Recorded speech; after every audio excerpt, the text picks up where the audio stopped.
In the summer of 1878, in an Allegheny hollow, Raymond Byron did something that looked like madness. While neighbors raised log walls and stacked firewood, he hauled flat stones, dry stacking them into a beehive dome without mortar. His pregnant wife watched from a dugout. They called it an Irish death trap, but inside those stones lay an ancient secret, a clochon that could trap a body's heat in a lamp's flame, turning winter's breath into still air if the dome didn't collapse. Raymond Byron was a first-generation Irish immigrant who'd crossed the Atlantic to carve a homestead from the Allegheny wilderness. But the winter of 1877 had nearly killed him. Wind knifed through the log cabin, his wife lost their first child to a fever born of cold, and he'd spent the spring burying hope. Then he remembered.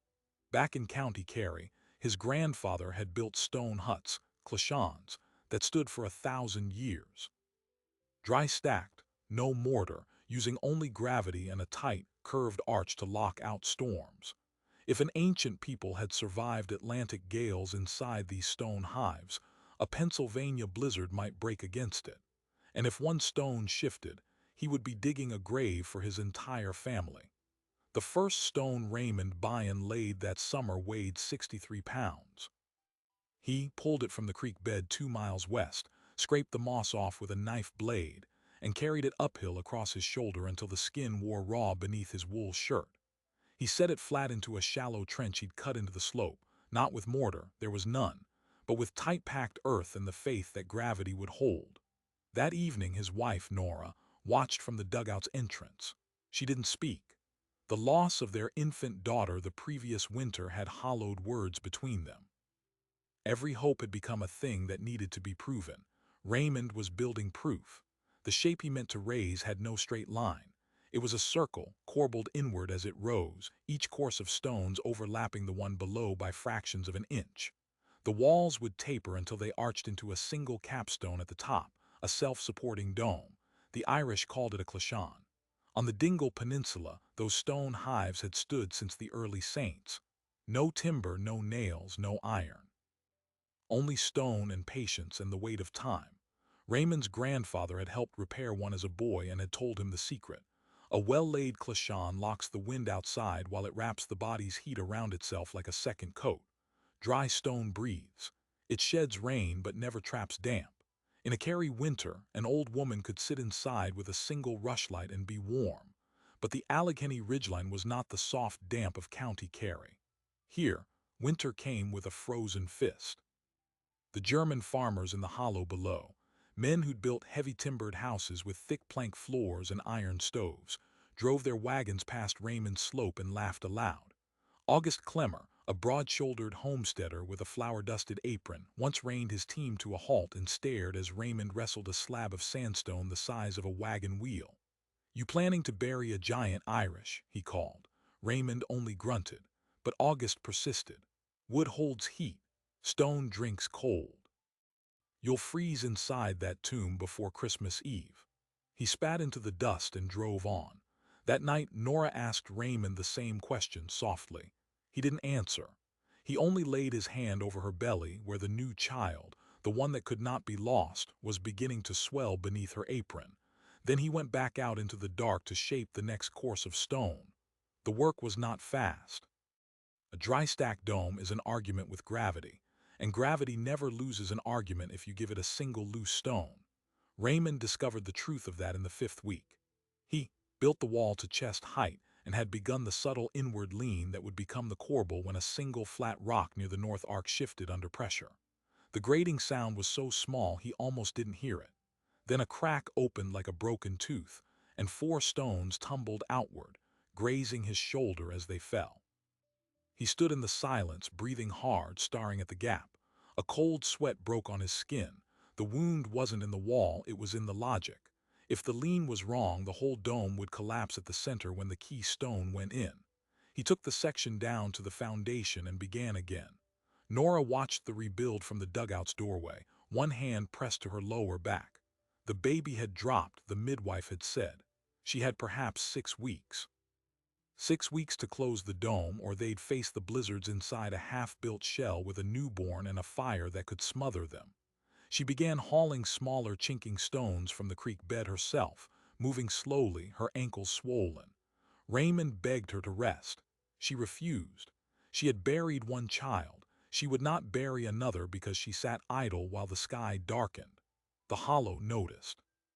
By mid-September, a small group of men had gathered at Clemmer's feed store, and the Beehive hut on the ridge was the only topic. "It's a heathen thing," said one man, twisting a piece of straw. "No chimney, just a hole in the roof. The smoke will kill them." August was blunter. "I give it first heavy snow. The rock will crack in the freeze and the whole thing will come down on their heads.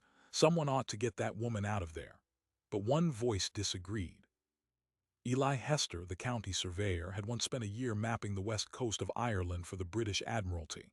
He walked through a Clashan village in County Kerry and had crawled inside one of the oratories. He rode up the slope that same afternoon and found Raymond chiseling a stubborn corner from a piece of bluestone. Eli didn't laugh. He paced the circumference, bent to sight the inward curve, ran his thumb along a joint. Then he stood back and said, "Your pitch is too shallow. The Kerry men used a 6-degree tilt. You're closer to 4. You'll get a flat arch weak at the crown." Raymond froze. For weeks he'd been estimating the angle by memory, by feel. But Eli was right. The dome would have to be dismantled again, course by course, and rebuilt to a tighter radius. The daylight was already dying before 6 o'clock.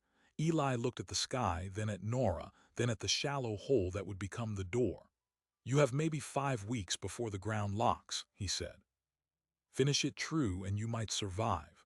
Rush it and you're scaffolding a coffin." That night a cold wind funneled down the ridge, the first true chill of autumn. Raymond sat alone beside the half-built wall, holding a piece of shale in his raw hands. He thought of his grandfather's words. "The stone knows the shape it wants. You just have to ask it right." But the stone was silent, and time was becoming a noise he could not shut out. At the foot of the hill, a single lantern glowed in the Clemmer house. Warm, square, sensible. Up here, only the tilted stones and a promise carved from old memory. He rose at dawn and tore the wall down to the foundation again. 3 weeks later, the dome had climbed past the shoulder curve, and the corbelling had become so steep that each new stone had to be wedged into place from beneath, pressing outward against the timber centering frame Raymond had built inside. The shape of the interior was now unmistakable, a beehive. Nora had moved their bedding into the stone shell, though the capstone wasn't yet placed and the night sky still poured through the open eye at the top. She lit a small fire near the door and watched the smoke rise cleanly through the hole, not banking against the walls. The draft was natural, pulling upward like a chimney in reverse. She wept for the first time in months, not from relief, but from something older. The design had never been about trapping smoke. It was about teaching it where to go. The final capstone weighed 70 pounds. Raymond shaped it for a full day, tapering its edges so it would lock into the surrounding ring like the keystone of an arch. He stood on a scaffold of stacked logs, lifted the stone above his head, and felt every muscle in his back cry out. Nora watched, holding her belly as he lowered it into the ring. The stone settled with a low, solid thud. The eye closed. The dome was complete. For the first time in half a year, no wind moved inside the Clashan. But the silence did not last. That same hour, dark clouds banked over the Allegheny front, and a heavy, wet snow began to fall, not a light dusting, but a crushing test. And something else. The timber centering frame, still braced inside the dome, began to groan under the sudden weight shift. If Raymond pulled it too soon, the fresh stone might crack. If he left it too long, expanding frost could wedge the walls apart from within. He stood in the stone doorway, caught between the two choices, while the snow thickened into a white wall and the first crack of ice split the night. The crack did not come from the dome. It came from inside the centering frame, a sharp snap deep in the timber as frost swelled the sapwood and pushed a brace hard against the north wall. Raymond heard it from the doorway, snow already caking his beard. If the frame expanded further, it would lever the fresh stone apart from within before the mortarless joints had locked under their own weight. But if he pulled the frame too soon, before the arch had fully settled, gravity would turn the crown into a vertical seam and the whole capstone would drop like a hammer onto the fire below.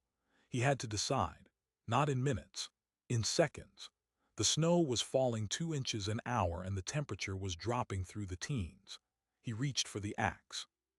He split the frame in 3 cuts. He didn't try to remove it whole. He shattered it piece by piece, pulling the loose timber away from the curved stone while Nora knelt beneath the smoke hole with her arms wrapped around her stomach, watching the dome's shadow shudder above her. A thin dust of rock powder drifted down, and she heard pebbles trickle along the outer shell, but nothing shifted. The arch held. For a full minute Raymond stood with his breathing loud in the small space, listening to the silence of stone finding its own seat. Then he dragged the broken wood outside and threw it into the rising drift. The first test had come before the first night, and it hadn't been the blizzard. It had been the very thing he'd built to hold the dome up. Hours later, with the storm pressing the Allegheny front flat, they lit the first fire inside the completed clachan. Raymond kept it small, a handful of dry twigs, a split piece of oak no thicker than his forearm. Nora sat as close as she dared, her shawl wrapped tight. Within 10 minutes, the air temperature 10 feet away from the flame had risen 12 degrees above the outside cold, not warm, but no longer killing. The dome's interior surface, cold stone in every sense, began to absorb and re-radiate the heat like a great clay oven. The smoke rose into the tapered funnel of the ceiling and vanished through the eye without banking, and with it went the damp that had haunted their dugout for 2 winters. For the first time since October, Nora's breathing came easily. She fell asleep sitting upright, her cheek against the curved wall, and Raymond did not wake her. He fed the fire once and watched the flame draw clean air down through a gap near the low doorway. No wind, no draft, just a slow, silent circulation he had not planned. The dome was breathing, but down in the hollow, August Clemmer's prediction was already becoming fact in the minds of the men who mattered. 3 days of steady snow had buried the ridge in heavy, wet pack, and no smoke had been seen from the slope. August told the feed store that the Irishman's chimney hole had plugged with drift, and that Raymond Byan and his pregnant wife were likely dead inside their stone oven. Reverend Decker, the Lutheran minister who served a circuit of mountain homesteads, heard the rumor and decided it was his duty to bury them. He set out with August and 2 others on the 4th morning, when the sun finally broke through the overcast, and the temperature remained bitter cold. They found the clachan not buried but standing. The snow had sculpted a long, sweeping drift against the windward side, packing tight around the base and curving upward like a white ramp that almost touched the crown. But the capstone was clear, and from the top a thin stream of pale smoke rose straight into the still air. August stopped. He didn't speak. The minister shifted his weight in the snow. The door opening, a low, narrow lintel of stone, was free of drift. A soft orange glow moved inside. As they watched, Raymond crawled out on his hands and knees and stood, blinking in the sharp light. He didn't look like a dead man. August was the first to find his voice. "How is she still alive in there?" Raymond brushed snow from his coat sleeve. "You want to see?" He invited them inside. The minister declined, but August, driven by disbelief, dropped to his belly and wriggled through the low entrance. What he saw rearranged his understanding of stone. Nora sat near a tiny fire, her face calm, the interior air dry and still. The curved walls seemed to hold warmth from the flame and from the bodies like cupped hands. The acrid cold he'd expected wasn't there. He reached out and touched the inner wall. It was not warm to the touch, stone never is, but it wasn't the death cold of a frozen rock. It was holding a slow, deep heat that radiated faintly into the space. August crawled back out and looked at Raymond with a face that had lost its confidence. "It's a furnace without a firebox," he said. Raymond didn't smile. He said, "It's just the way they built in the old country." But what August didn't see, what no one saw that day, was the hidden flaw that had almost killed them the previous night. The wind had shifted in the small hours, pouring down from the northeast instead of the ridge. The smoke hole, perfectly aligned for prevailing weather, now faced the full press of a straight-line gust. Cold air punched down through the eye directly onto the fire, flattening the flame and driving thick white smoke into the chamber. Nora woke choking. Raymond grabbed wet cloths, smothering the fire with frantic hands, but the dome filled with ice-stinging haze in seconds. They crawled to the doorway, gasping. It took nearly an hour before the air cleared enough to relight the flame. The ventilation that had worked so beautifully had a lethal blind spot. The wind did not always come from the mountain. The wind sometimes came looking for them. Raymond spent the next morning studying the northeast gale as it sliced through the bare birch branches. He saw that the dome's rounded shape caused a swirl effect. When wind hit the flank at a certain angle, it curled around the curve and poured directly down the smoke hole like water into a funnel. The very form that shed the storm was also trapping it under the wrong conditions. He needed to break that current before it reached the eye. Over the following days, he built a low windbreak of piled flat stones 3 feet to the north of the dome, angled slightly to deflect the northeast gusts upward. It looked like a broken piece of wall, meaningless to anyone who didn't understand. But the next time the wind turned, the smoke rose clean again. The design had learned its lesson. Word of the odd stone hut began to spread beyond the hollow. A correspondent from the Allegheny Journal, a newspaper that served the lumber camps and iron towns along the front, rode out to investigate the rumor of an Irish homesteader who'd built a heathen stone igloo. His name was Silas Crane, a thin, skeptical man with ink-stained cuffs and a habit of tapping his pencil against his teeth. He'd expected a crude pile of boulders and was composing a mocking paragraph in his mind as he climbed the slope. He found instead a dry-stacked dome with a precise corbelled arch, tight joints, a door that required a grown man to bend, and a perfectly round eye at the crown. He'd seen nothing like it in western Pennsylvania. He interviewed Raymond, who spoke little, and Nora, who spoke less. "Is it true you use no mortar at all?" Crane asked. Raymond nodded. "And it doesn't fall?" Crane pressed. Raymond pointed to the capstone. "The weight locks it. Every stone pushes outward and down. They hold each other." Crane wrote every word, then closed his notebook. "I still think you're a fool," he said, "but I'll print it." The article appeared 3 days later under the headline, "A Kerry Cave in the Alleghenies." The tone was half derision, half fascination. It noted that the structure has the form of an overturned basin, and that the builder claims it will outlast any frame house in the region. It quoted August Clemmer's warning, but also mentioned the minister's astonishment. The article drew attention, some of it hostile. Letters arrived at the Journal questioning Raymond's sanity and morals, suggesting that he was endangering his family with an unproven pagan construction. A county health officer named Whitcomb wrote that the dwelling lacked proper ventilation and was a probable source of foul air. No one asked whether the ventilation was superior to a log cabin with a chinked roof. The opinion of the public was already forming. Raymond Byron was a stubborn eccentric who might kill his family out of pride. Then, on a cold afternoon in late January, a stranger climbed the ridge. He was not a farmer or a minister or a journalist. He wore a long wool coat and carried a leather satchel, and his face held the weathered look of a man who'd spent years in Mediterranean sun and Atlantic storms. He introduced himself as Dr. Alastair Fenwick, professor of antiquities at the University of Edinburgh, currently traveling through the eastern United States to catalog pre-industrial building techniques. He'd read the Journal article in a Pittsburgh hotel and had changed his travel route immediately. "The description matches a clachan," he told Raymond, pronouncing the word in the soft Gaelic lilt that Raymond's grandfather had used. Raymond stared at him as if a ghost from Kerry had materialized in the snow. Fenwick spent 2 hours examining the dome. He measured the wall thickness, the corbel inclination, the capstone taper. He photographed the doorway with a portable camera, a device that made the neighbors murmur of witchery. Then he knelt inside and ran his fingers along a joint. "Your grandfather was a drystone man?" he asked. Raymond said yes. "He taught you true," Fenwick said. "This is the same technique used at Skellig Michael, the island monastery off the Kerry coast. Monks built identical stone hives 1,000 years ago. They survive Atlantic gales that sink ships, and you've built one here in a Pennsylvania winter without a single mistake that gravity couldn't forgive."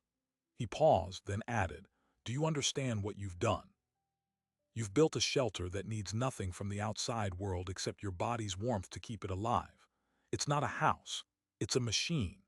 That word, machine, changed the way Raymond thought of his own work. He had built it with muscle and memory, not theory, but Fenwick's explanation gave him a new language. The dome's shape was not just traditional, It was a thermal engine. The curved walls minimized the surface area exposed to cold while maximizing the interior volume that held warm air. The stone absorbed heat slowly and released it even more slowly, smoothing the temperature drop across the longest nights. The smoke hole acted as a precisely regulated flue, drawing fresh air through the low doorway and exhausting stale air at the crown. Every part of the design worked in concert, and he had assembled it without understanding the physics behind it. The old Irish builders had known by feel what engineers would not prove for centuries. Fenwick agreed to write a paper on the structure for the American Antiquarian Society. The news spread faster than any blizzard. The Philadelphia Bulletin picked up the story, this time with wonder rather than mockery. The headline read, "Ancient Hive Hut Stands in Allegheny Storm." Readers who had scoffed now sent letters of admiration. A wealthy iron magnate from Pittsburgh offered to pay Raymond to build a similar dome on his estate as a garden folly. August Clemmer read the Philadelphia paper in his feed store and didn't speak for an hour.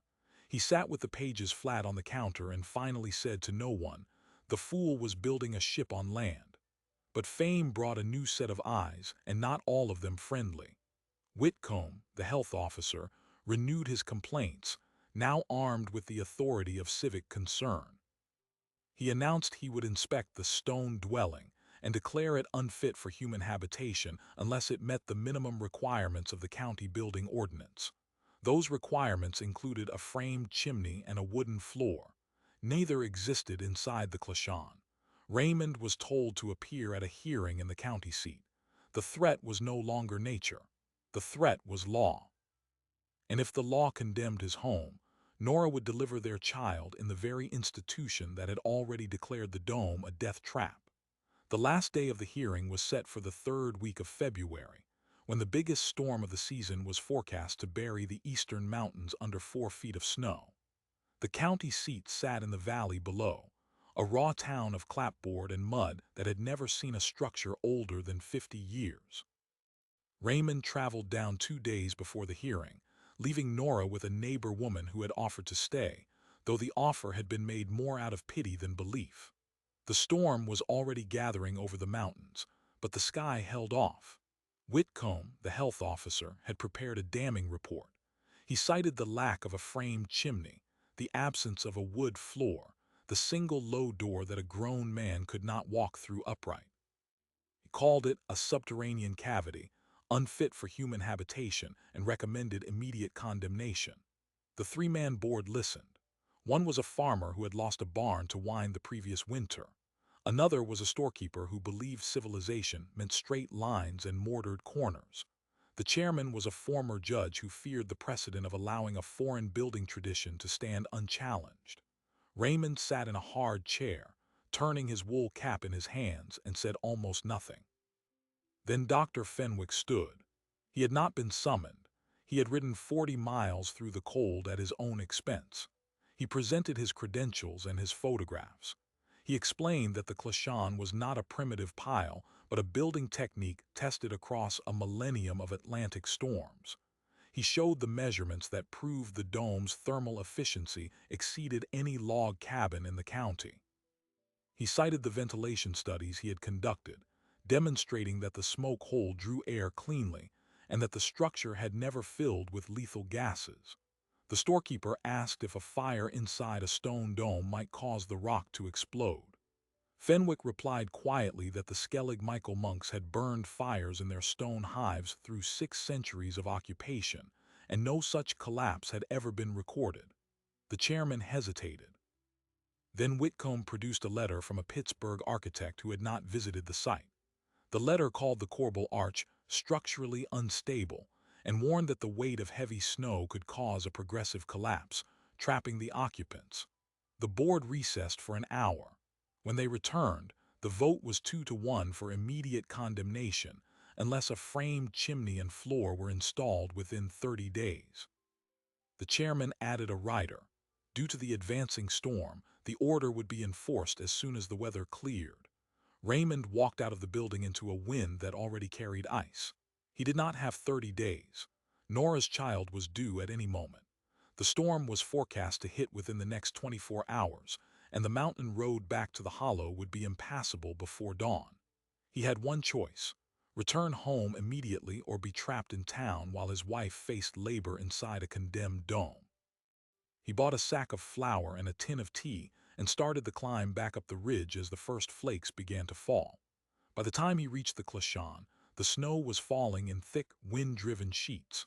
Nora was inside, the fire low, her face tight with the early signs of labor. The neighbor woman had left at the first sign of the storm, terrified of being trapped on the ridge. They were alone. Raymond sealed the doorway with a heavy wool blanket, fed the fire with the last dry wood, and settled in to wait.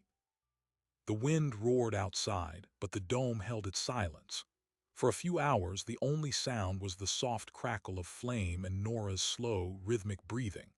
Then, at 3 hours past midnight, the labor turned hard. Nora's pain sharpened into waves that left her gasping. The snow was burying the hollow now, the drift packing against the windward wall higher and higher, but the interior heat refused to die. The domed stone mass had absorbed so much thermal energy from the fire and their bodies that the temperature never fell below 40 degrees even when the flame guttered low. Nora cried out in Irish, a word her grandmother had used in childbirth. Raymond held her hand, and the dome listened. Just before dawn, the baby came, a girl, small but furious, screaming into the cold air. Raymond wrapped her in a wool shirt and placed her against Nora's chest. The fire still burned. The smoke still rose cleanly through the eye. The stone machine had done what it was built to do. But outside, the storm was doing something no one had predicted. The county condemnation rider had warned that heavy snow could collapse the dome. Instead, the opposite was happening. The drift that packed against the windward side was curving upward exactly as Fenwick had described, a thick, insulating blanket of white that added a secondary layer of thermal protection. The dome's curved profile naturally shed wind, preventing the flat-wall drift accumulation that crushed log cabins. Snow that would have buried a chimney instead slid around the stone flank and built a protective ramp. Raymond crawled outside at dawn to clear the doorway and stared at the shape the storm had sculpted. The Clashan now resembled a true hive, buried to its shoulders in white wool, only the capstone and the thin trickle of smoke visible from the hollow below. He understood then that the storm had not attacked the dome, it had armored it. The blizzard lasted 4 days. When it finally broke, the hollow emerged into a glittering silence. August Clemmer rode up the ridge path expecting to find a collapsed ruin. Instead, he found a smoke plume rising straight from a stone crown that sat above a smooth, wind-sculpted drift. The door was clear, the interior glow still visible. Raymond crawled out and stood. He didn't speak. August dismounted and walked forward slowly, his boots sinking past the knee. He peered inside. Nora looked up from nursing the newborn, her face tired but calm. The inside of the dome was dry, the air still, the temperature a steady 48 degrees despite the sub-zero cold beyond the walls. August backed out and stared at Raymond. "The board condemned this," he said. "The whole county said it would kill you." He shook his head. "They were wrong about everything. But the fight was not over." The condemnation order remained in effect. Whitcomb, upon hearing of the birth and the survival, doubled down. He argued that the survival was an accident of mild conditions and that the next storm would prove fatal. He demanded that the board enforce the order immediately. The chairman agreed to send an inspector to witness the conditions firsthand. That inspector arrived on a bright, brutal morning 2 weeks later, a man named Harlan Greer who wore a stiff collar and carried a county rulebook. He stooped through the low doorway and stood inside the dome for a full half-hour. He measured the interior temperature, tested the draft, examined the newborn child sleeping in a cradle carved from a hollow log. He asked no questions. He wrote notes in a small leather book. Then he crawled back out, looked at Raymond and said, "This structure does not meet a single provision of the county building code." He paused. But the code was written by men who have never spent a winter in a house that could breathe. "I am recommending suspension of the condemnation order pending further study." The county board, pressured by the newspaper coverage and Fenwick's academic standing, accepted the recommendation. The real turning point came when the Philadelphia Bulletin ran a second article, this time titled "The Stone Womb That Defied the Blizzard." It printed Fenwick's thermal measurements, the story of the baby's birth, and a line from the inspector's report. The air inside the stone dwelling was cleaner and warmer than any frame house I have entered this winter. The article was picked up by newspapers in New York and Boston. Letters poured in. Architects wrote to ask for plans. Farmers from Minnesota and Dakota wrote to ask if the design could be adapted to prairie winters. Suddenly, Raymond Byon was no longer a foolish immigrant. He was a builder with a secret that the frontier desperately needed. But the twist that changed everything was still coming. In late March, after the thaw, Dr. Fenwick returned with a colleague from the Smithsonian Institution. They had come not merely to study the dome, but to compare it with the stone hives still standing on the western coast of Ireland. The colleague, a linguist named O'Donnell, had spent years documenting the oral traditions of the Kerry Gaeltacht. He listened to the way Raymond spoke about the stones, the words he used when he talked about the corbelling and the smoke hole. After 3 days, O'Donnell pulled Fenwick aside. "This man isn't just copying a design," he said. "He's speaking in a vocabulary that goes back to the first dry stone builders of the Atlantic Bronze Age. His grandfather didn't just show him how to stack stones. He passed down a living craft tradition that has survived almost nowhere else on Earth. This isn't a house. It's a language made of stone." Fenwick published that conclusion in the Journal of the Royal Antiquarian Society. The hut on the Allegheny Ridge was not a crude imitation. It was a direct, uninterrupted transmission of a building tradition at least 3,000 years old, carried across an ocean and embedded in the muscle memory of a single man. The article named Raymond Byon as the last living practitioner of a craft that had built the Beehive cells of Skellig Michael, the oratories of the Dingle Peninsula, and the clashons that once dotted the western isles of Ireland. The stone shelter that almost brought him to ruin had made him into something no one expected, a living artifact. And that was when the real invitation arrived, one that would force Raymond to choose between the hollow that had doubted him and a future that could preserve his knowledge for generations.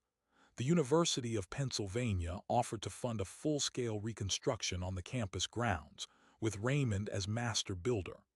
They would pay him a salary, provide housing, and publish a monograph of his methods.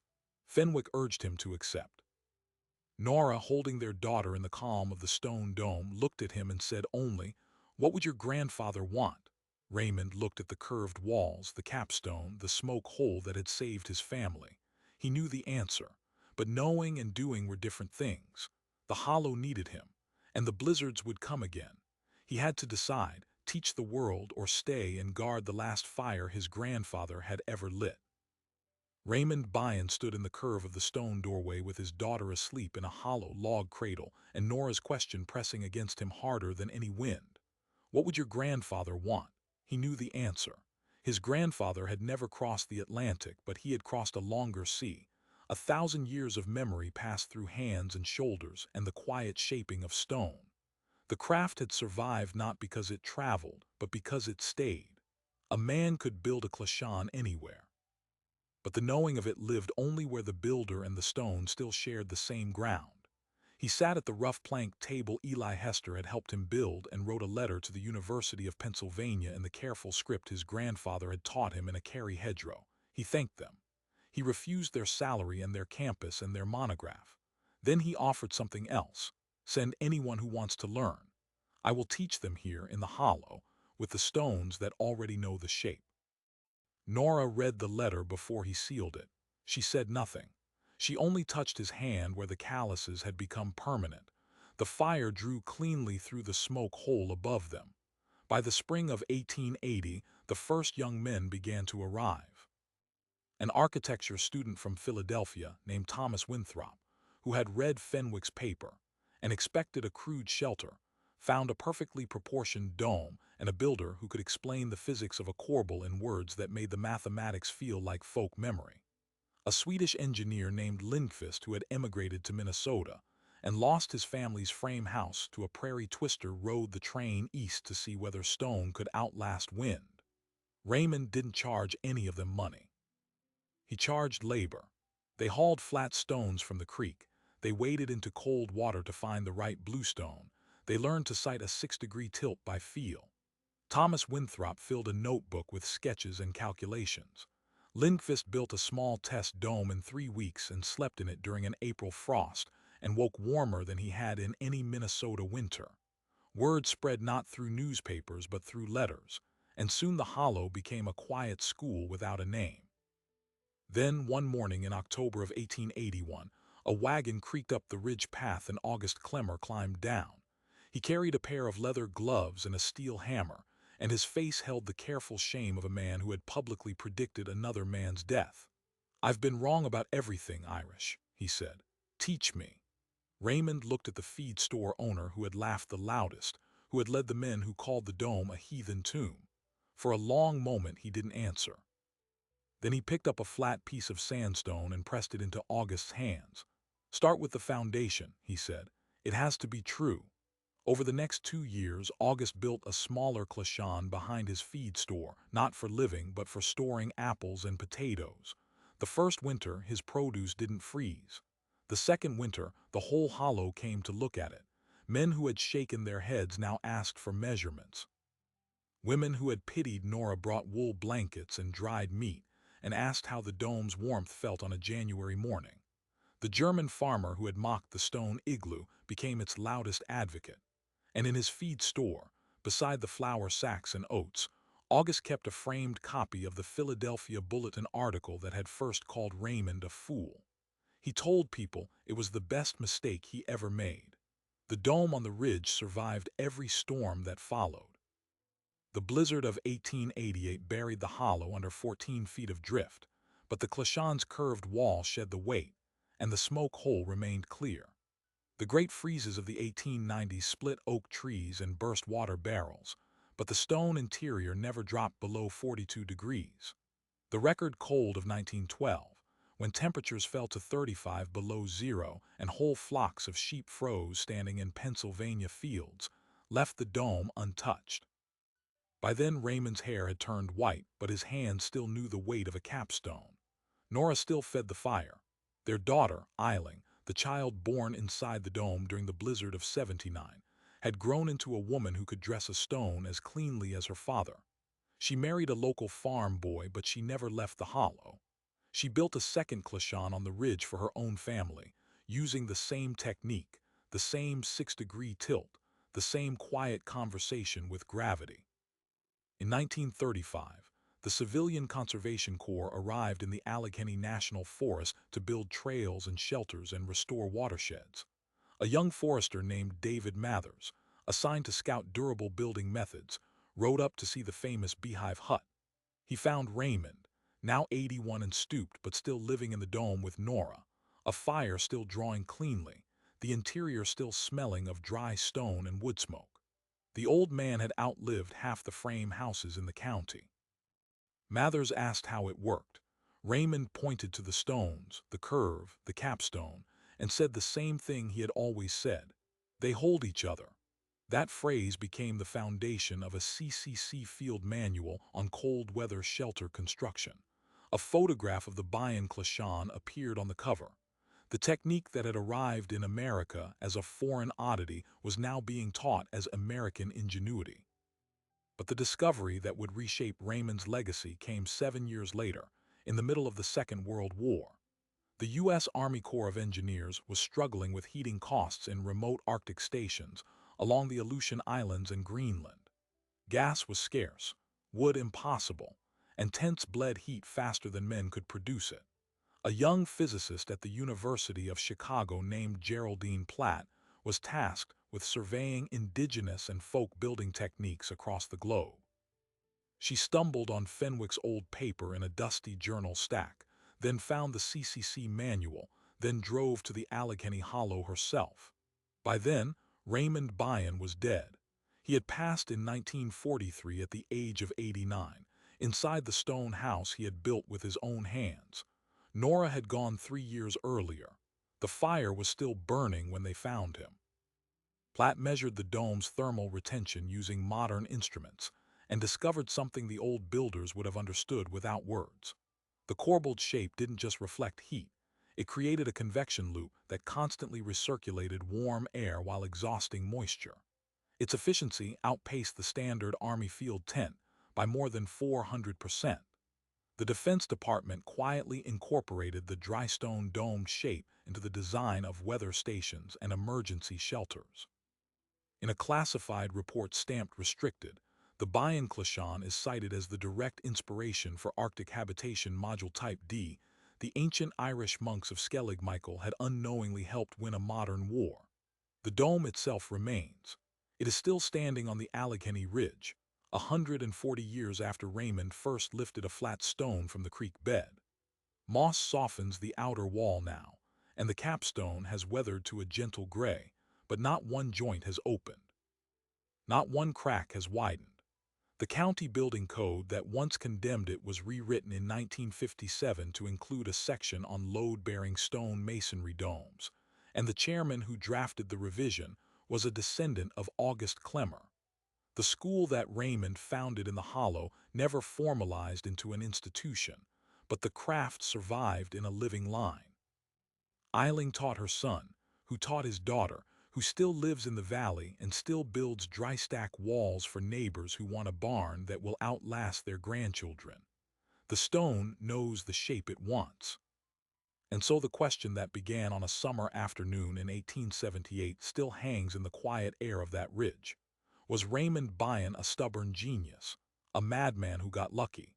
Or was he simply one of the very few men willing to listen, truly listen, to the voice of an ancient craft that had been murmuring through the centuries that the storm could be invited to build your shelter, if only you understood how to ask? The truth is, Raymond Bayan never set out to make history. He set out to survive a winter that had already taken one child from him.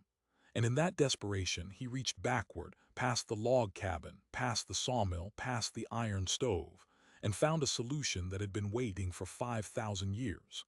The Clishan was not new technology. It was ancient memory, carried in the calluses of a man who never wrote a book, never gave a lecture, never asked for recognition. He simply stacked stones the way his grandfather had, and his grandfather before him, back into the fog of the Atlantic Bronze Age. The most remarkable thing about that dome isn't its thermal efficiency, though it outperforms modern tents. It isn't its longevity, though it still stands while frame houses have rotted into the hollow. The most remarkable thing is that it existed at all in a moment when everyone told him it couldn't. He was offered mockery and he built anyway. He was offered condemnation and he sheltered his family anyway. He was offered fame and he stayed in the hollow anyway. The stones held each other and he held to the stones. There's a lesson in that ridge that goes beyond architecture. We live in a world that constantly promises the next breakthrough, the smarter material, the app, the hack. But sometimes the answer isn't forward. Sometimes it's buried in a tradition we forgot to remember. Raymond Bayan's grandfather was born in a stone house on a windswept Kerry headland and died without ever seeing electricity. But he knew something about physics that a University of Chicago physicist wouldn't quantify until 100 years after his death. He knew it not as a formula but as a feel, a tilt of the hand, a weight against the shoulder, a certainty that stone could talk if you listened. And because one man in an Allegheny Hollow listened too, a baby was born warm during the worst blizzard anyone could remember, and a craft that nearly died crossing an ocean was given another century of breath. The next time you pass an old stone wall in a field or a crumbling foundation in the woods, slow down. Look at how the stones fit together. There's a language in them. It's quiet, patient, and utterly unconcerned with whether you believe it. It only asks whether you're willing to learn. Raymond Bayan was willing, and because he was, the storm that should have buried him became his architect instead. If this story stayed with you the way it stayed with me, subscribe now and let us know in the comments. What forgotten knowledge from your own family are you still carrying? We'll bring you more stories of ordinary people who quietly changed the world by refusing to forget. See you in the next one.